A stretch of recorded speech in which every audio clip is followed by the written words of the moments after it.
dice, el que espera las condiciones perfectas nunca llevará nada a cabo. ¿Qué le parece? El que espera las condiciones perfectas nunca llevará nada a cabo. Esperar el clima perfecto nunca permitirá la siembra, y creer que lloverá todo el tiempo impedirá que se recojan las cosechas. ¿Qué le parece? Vamos a hablar un poco de las condiciones perfectas. De hecho, el título del tema se llama Las condiciones perfectas. Exactamente. Dios, querido hermano, nos trajo a esta tierra, nos puso acá con un propósito muy definido a cada uno de nosotros. Él nos diseñó y nos puso aquí en la tierra no solo para crecer, reproducirnos y morir, como lo dicen por allí, sino que Dios estableció de antemano, dice el apóstol Pablo en Romanos capítulo 8, un propósito, un destino trazó para cada uno de nosotros. Nos dio una personalidad única. El Señor nos regaló habilidades, cualidades, un potencial. El Señor nos dio un montón de cosas para que nosotros cumplamos el propósito el cual Él diseñó para cada uno de nosotros. De nosotros depende averiguar cuál es ese propósito, ¿verdad? Algunas personas dicen que el propósito de Dios para con nosotros, aparte del obvio, del que ya sabemos que es modelar el carácter de Cristo, es hacer algo aquí en la tierra que marque la vida de las demás personas. Ese es el propósito de Dios para cada uno. De acuerdo a su personalidad, de acuerdo a lo que usted es. Algunos de repente se quejarán de, bueno, mi personalidad es de así o cierta manera y no estoy de acuerdo, no estoy a gusto, me gustaría ser como fulanito y tal, pero es tu personalidad, es la que Dios te regaló. Quizás haya cosas que mejorar, sí, las hay, todos tenemos cosas que mejorar, pero tal cual eres, Dios te diseñó. De repente Dios te diseñó alegre, risueño, divertido. Esa es tu personalidad. O de repente Dios te creó introspectivo, reservado. Es tu personalidad. Cuando tú intentas cambiarte, entonces tú estás en contra del diseño que Dios hizo. Dios, cuando nos hizo a cada uno de nosotros, rompió el molde. Te hizo a ti, rompió el molde con el que te hizo a ti, y ya no va a ser a nadie, absolutamente a nadie igual a ti. Tú eres muy diferente aunque te parezcas a tu papá, a tu familiar, a otra persona en la tierra. Entonces tenemos un propósito de parte de Dios con nosotros, talentos, dones, ministerios, las cosas que Dios nos regaló. Ahora, eso es lo que Dios hizo. Ahora, ¿qué quiere Dios que nosotros hagamos con eso que Él nos regaló? Dios quiere que nosotros desarrollemos nuestro máximo potencial.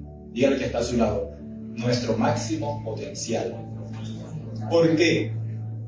Porque de repente a veces damos solo el 100, el 50, el 70, pero no damos el 100. Y Dios quiere que demos el 100. Ese es el propósito de Dios para con nosotros.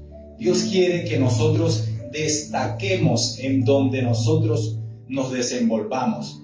Que seamos luz en medio de la oscuridad. Que seamos sal en lo insípido, porque somos la sal de la tierra. Dios quiere que nosotros seamos esa diferencia. Dios quiere que digan de ti, oye, Él es diferente.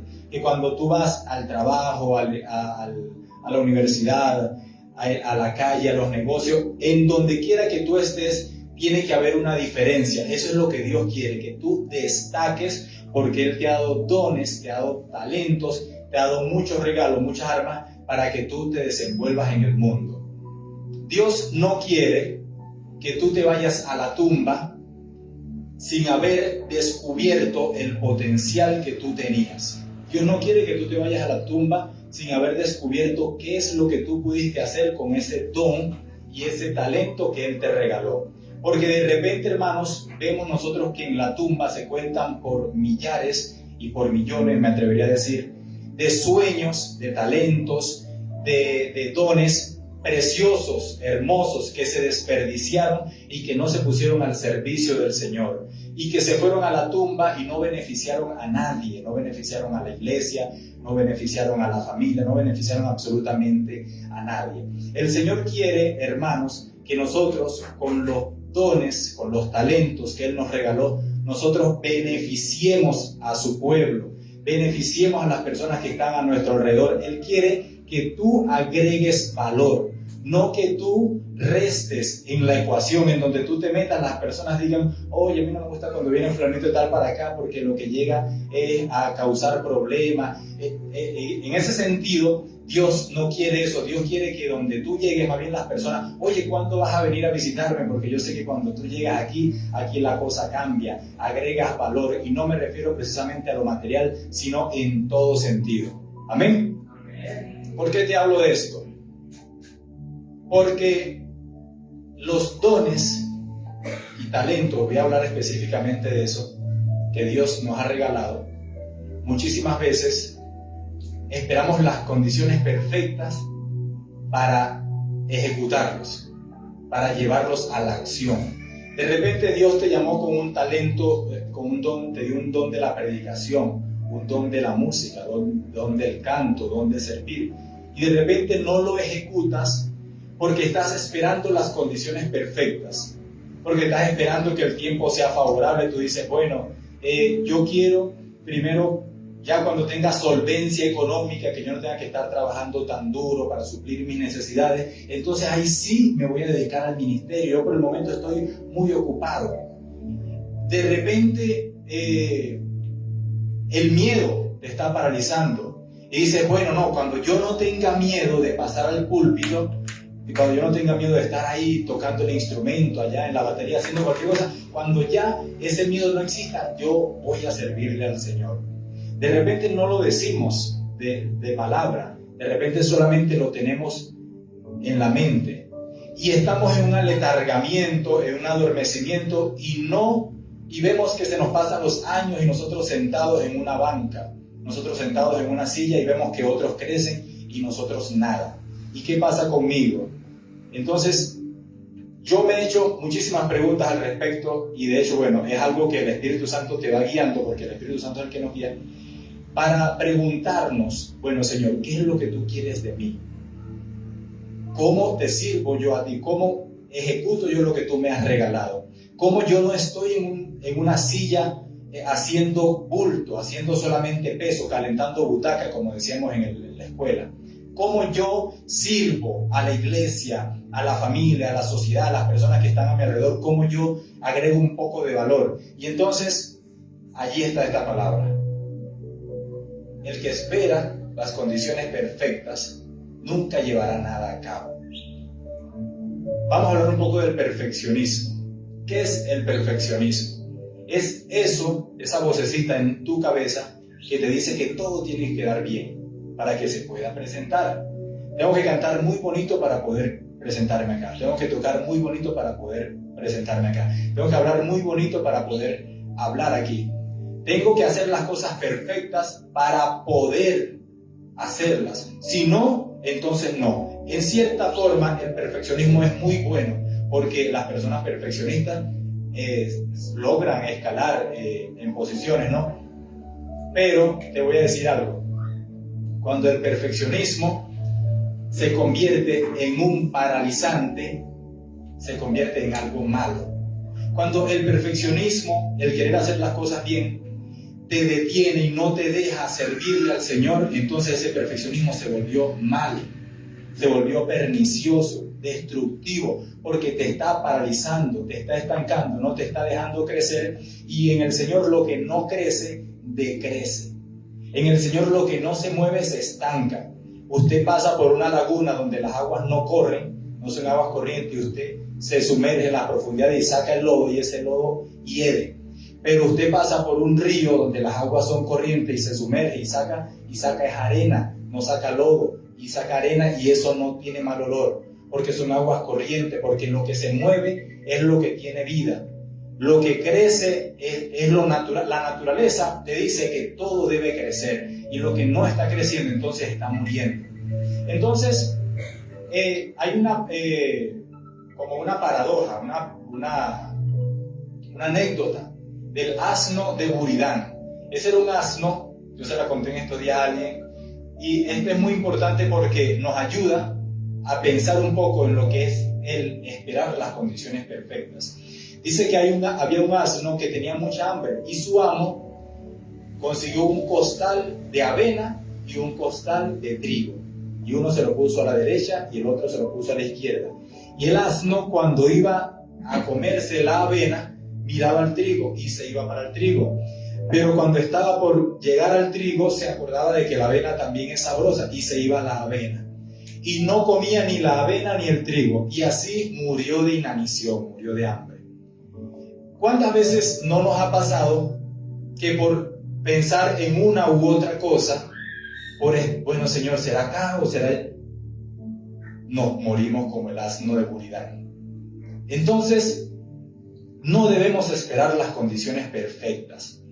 Hay una chispa o una llama que el Señor puso en el corazón de cada uno, y a mí me gusta la historia de Gedeón, porque yo me imagino a Gedeón aventando el trigo y limpiándolo para esconderlo de los enemigos, de los madianitas.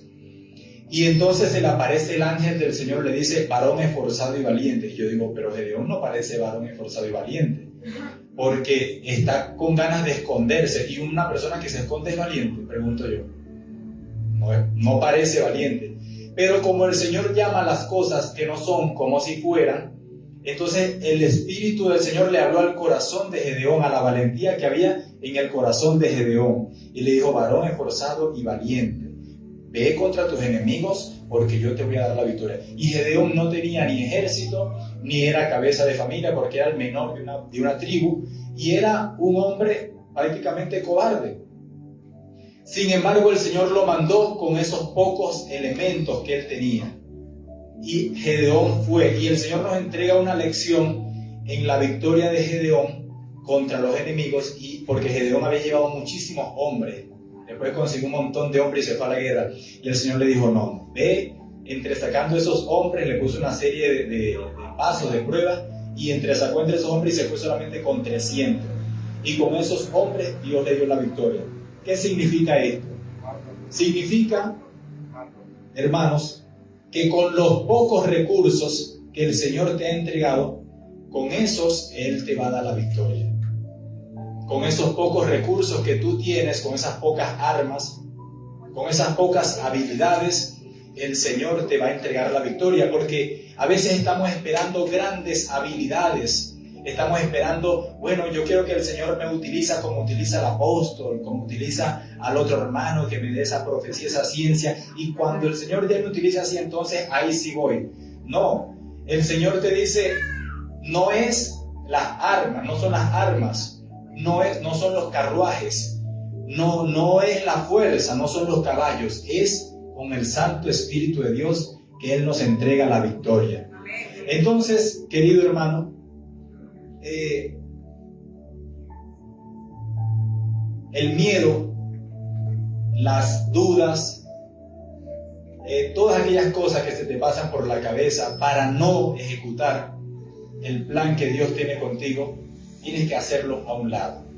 Quizás lo has escuchado muchísimas veces, pero yo te voy a compartir un testimonio algo que me pasó hace mucho tiempo. Yo era un muchacho adolescente y yo tenía un miedo llamado pánico escénico. No sé si lo han escuchado ustedes. El pánico escénico. De repente usted dice, uy, él se para ahí, toca y predica aquí. Pero yo sufría de una cosa llamada pánico escénico.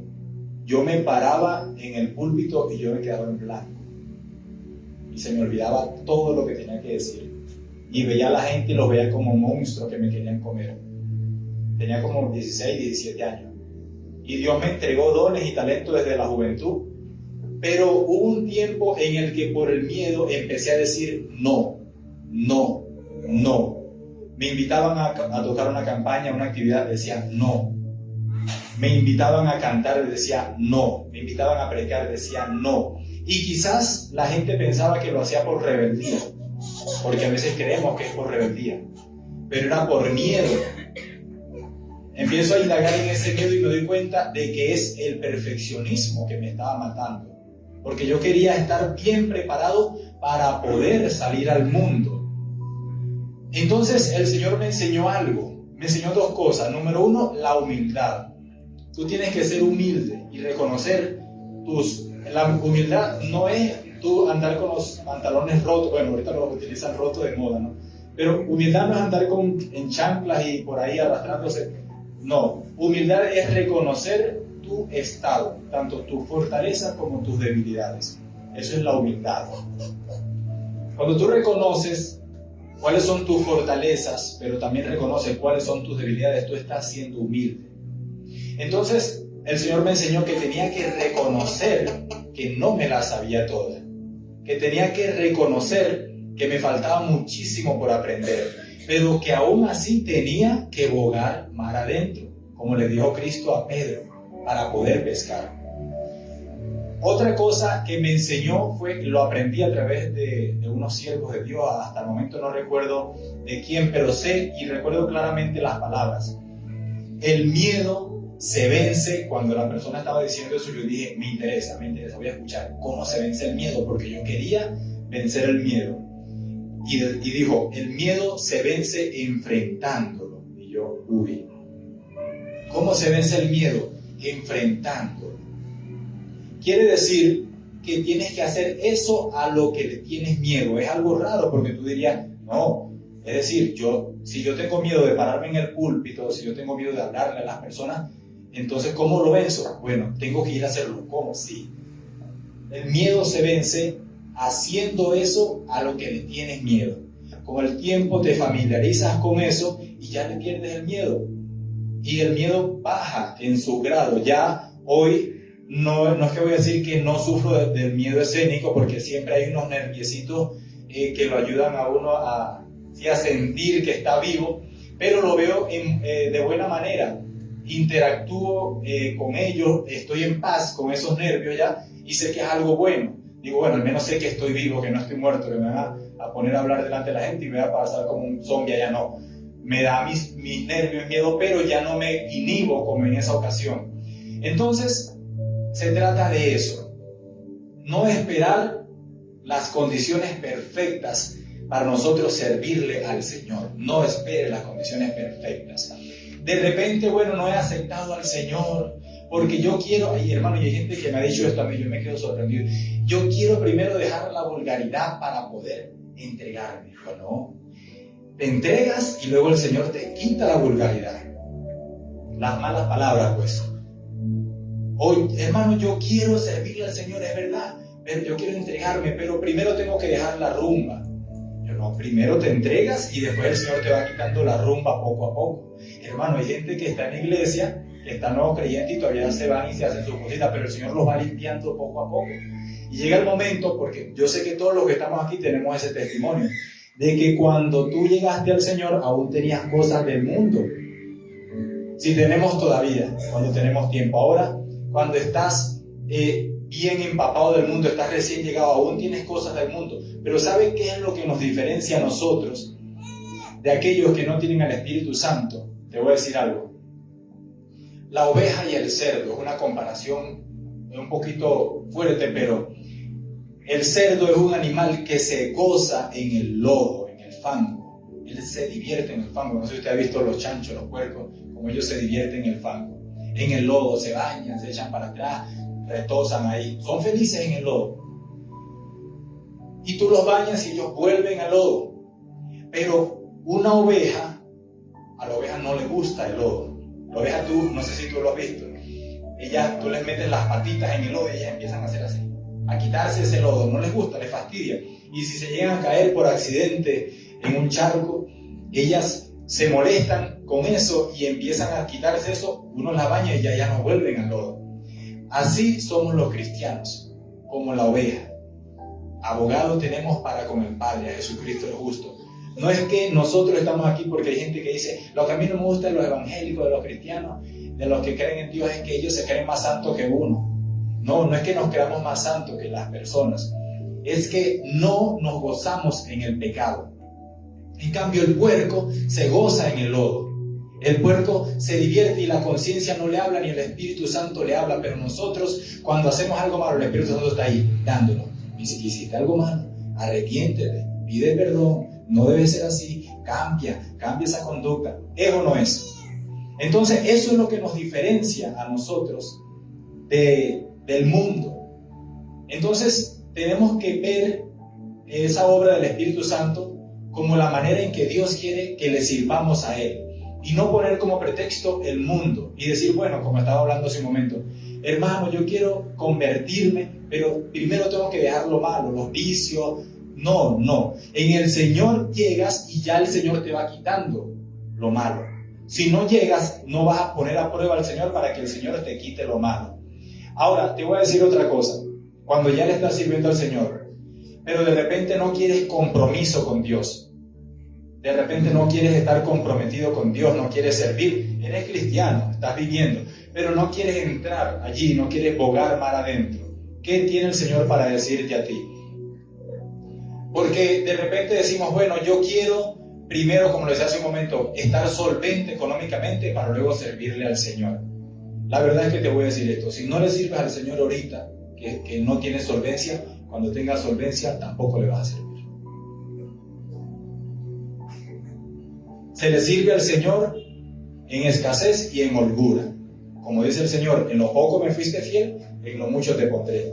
Si no le sirves al Señor ahora, que no tienes tanto, que no tienes tanta abundancia, mucho menos le vas a servir al Señor cuando ya la tengas. Entonces no nos caigamos a mentiras.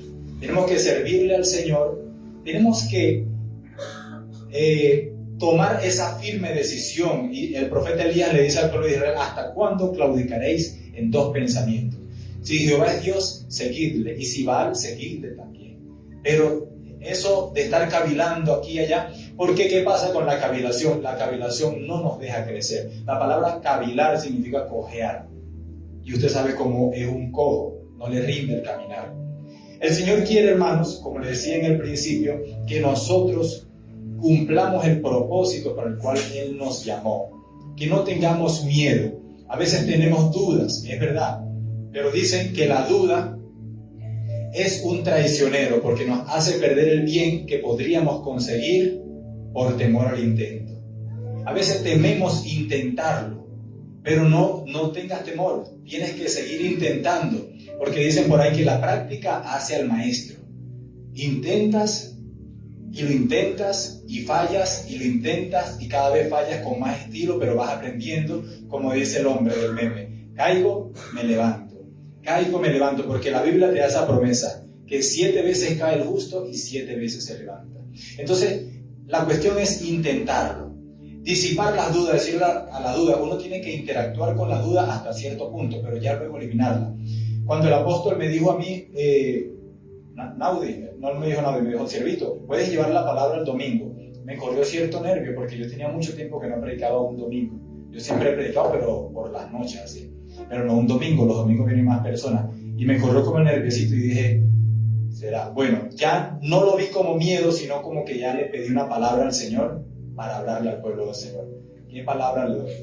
Cuando ya el Señor me dio la palabra, me atacó el miedo. Pero yo voy con miedo o sin miedo, pero yo me paro aquí. Y así tenemos que ser nosotros. A mí no me interesa que el miedo me embargue, que esté sudando, que esté pálido, que se me olviden las cosas. No tiene que importarte eso. Dicen por ahí que el mismo muro que mantiene afuera a la desilusión, mantiene afuera a la felicidad. Yo te lo voy a explicar. Si tú pones una barrera y tú dices, está bien, yo no voy a hacer nada en la iglesia para evitar la vergüenza, como dicen por ahí, para evitar la fatiga. O yo no voy a hacer nada en la iglesia para evitar compromisos y molestias, para no estar preocupado ni angustiado. Y es cierto, tú no estás preocupado ni angustiado, no te desilusionas porque nadie te va a criticar porque te pares aquí, porque tenlo por seguro que el que se pare aquí, el que le sirve a Dios en cualquier lugar, lo critica. Y entonces hay gente que no lo hace por miedo a la crítica y a la desilusión. Entonces tú pones esa barrera y dices, no, yo no quiero nada como el Señor, y le digo no al Señor, y tienes esa barrera, pero tú no tienes desilusión, es verdad, pero tampoco tienes la felicidad ni la satisfacción que el Señor quiere darte a través de su servicio. Porque si tú le sirves al Señor, es verdad, hay miedo, pero hay una satisfacción de que le estás sirviendo al Señor. Y el gozo de que tú le sirves al Señor, yo sé que muchos de los que están aquí lo sienten, es un gozo inefable. Tú no lo puedes explicar con palabras. Tú no puedes explicar cómo se siente cuando tú le sirves al Señor, a pesar de todo. Entonces, del otro lado de la duda, del otro lado del muro, del otro lado de la adversidad, de la crítica, de la reprimenda, del otro lado, es verdad, hay vergüenza, porque nos van a avergonzar en ocasiones, hay crítica, nos van a criticar, hay gente que no le gusta que los critiquen, te van a criticar, ay, que me da miedo que... No, te van a criticar, aunque tú cambies, aunque seas el mejor, aunque tengas plata, aunque tengas talento, todos te van a criticar siempre. Entonces, del otro lado de la duda y de lo que te decía del muro, hay críticas y hay todo eso, pero también está la felicidad que el Señor tiene para nosotros. También está el desarrollo del potencial, está el vivir una historia de poder. El Señor quiere, hermanos, que nosotros vivamos una historia de poder, no una historia a medias. Y no se trata solamente del servicio a Él, se trata de en todo ámbito, en tu familia, en tu trabajo, en donde tú estés. El Señor quiere que tú tengas una historia de poder. Y tienes que hacerlo a pesar de la adversidad, a pesar de la dificultad, a pesar de la vergüenza, a pesar del miedo. ¿Por qué te digo todo esto? Porque resulta que en ocasiones nos queremos esconder del mundo y queremos pasar desapercibidos. Y para no tener problemas, entonces preferimos escondernos. Pero recuerda que los hijos de Dios no pueden pasar desapercibidos. Los hijos de Dios no pasan desapercibidos en ningún lado. Yo siempre me acuerdo de esta enseñanza que el Señor me regaló cuando estaba jovencito, que los hijos de Dios no pasan desapercibidos. Si tú estás en la casa de Dios y tú estás pasando desapercibido, pregúntate, Señor, ¿qué está pasando conmigo? No es para que me vean, sino que yo tengo que hacer cosas para Dios. No tengo que pasar desapercibido. Un buen hombre, un buen padre de familia en su casa no pasa desapercibido, ¿verdad que no? Todos quieren que papá llegue. La esposa quiere que su esposo llegue y los hijos quieren que papá llegue, porque es un buen hombre. Y lo mismo la mujer, lo mismo los niños. Todo cuando nosotros destacamos, no pasamos desapercibidos ni en el trabajo, ni en el colegio, ni en la escuela, ni en la iglesia. José es un ejemplo de ello. José en casa despertó la envidia de sus hermanos. En la casa de Potifar, de una vez Potifar se dio cuenta de que era un muchacho interesante y lo puso como mayordomo sobre los otros empleados. Él era un esclavo porque los hermanos lo vendieron y ya se convirtió en esclavo. Y aún así destacó entre los esclavos. Luego lo meten prisionero y en la cárcel lo hacen jefe de los carceleros. En donde José llegaba tenía relevancia. En donde José llegaba, y por último, no te puedes imaginar, ya no pasó tanto, no pudo. El mundo no lo pudo seguir ocultando, como lo dicen por ahí, y tuvo que hacerse virrey, pero fue por Dios. Pero los hijos de Dios no pueden pasar desapercibidos. Permitió que una nación preservara la vida y que la nación de él, la familia de él, preservara la vida. Lo mismo Jacob, el padre de él, había pasado por la casa de Labán y le había multiplicado el ganado, las ovejas, todo. Lo mismo Isaac en la casa de Ficol. Los profetas en la casa de los egipcios, ellos veían cómo había una bendición y una diferencia entre ellos, porque como dice la Biblia en Éxodo, para que se vea que Dios hace diferencia entre el justo y el injusto. Entonces, hermanos, Dios nos ha regalado muchos talentos, dones. Ministerio no, porque escuchen bien lo que es ministerio. Ministerio es servir. La palabra ministerio significa servir. Cuando tú estás ministrando, estás ejecutando el don y el talento que Dios te regaló. Pero el ministerio es el servicio, ya es la ejecución. Entonces, a veces tenemos dones y talentos, pero no tenemos ministerio. No estamos ministrando. Y tenemos que pedirle al Señor que nos dé ministerio, que nos dé la oportunidad. Ahora, una recomendación. La recomendación es acepta responsabilidades en el Señor, en el gremio en donde estés. Y no te dé miedo, sé humilde. Acepta que no lo sabes todo y que tienes que aprender a punta de trastazos, de golpes, te caes, te levantas, pero sé humilde, como la lección que el Señor me enseñó a mí. Pero acepta las responsabilidades, hermano, para que hagas tal cosa. Amén. Voy con miedo, pero voy. Con otras ocupaciones, pero voy. Porque esa es la única manera en que nosotros desarrollemos lo que Dios tiene para nosotros. No tenemos que hacer como ese siervo que su amo se fue, entregó, distribuyó los talentos, a uno le dio 1, a otro le dio 2, a otro le dio 5. Y cuando regresó, a los que le había dado más, al de 2 y al de 5 los había multiplicado, pero el que le dio 1 lo enterró. No tenemos que enterrar el talento que el Señor nos regaló. Da pesar como hay personas que han enterrado el talento que Dios les ha regalado. Hermano, yo he visto personas que cantan bonito, tocan bonito, tienen el don de la palabra, hermano, y le están sirviendo a Satanás. O están sentados en la banca, o están trabajando esclavizados por el trabajo. Tú puedes trabajar, nadie te dice que no trabajes, pero dedícale el tiempo a Dios también. Amén. Esa fue la palabra que Dios tenía para usted en esta mañana.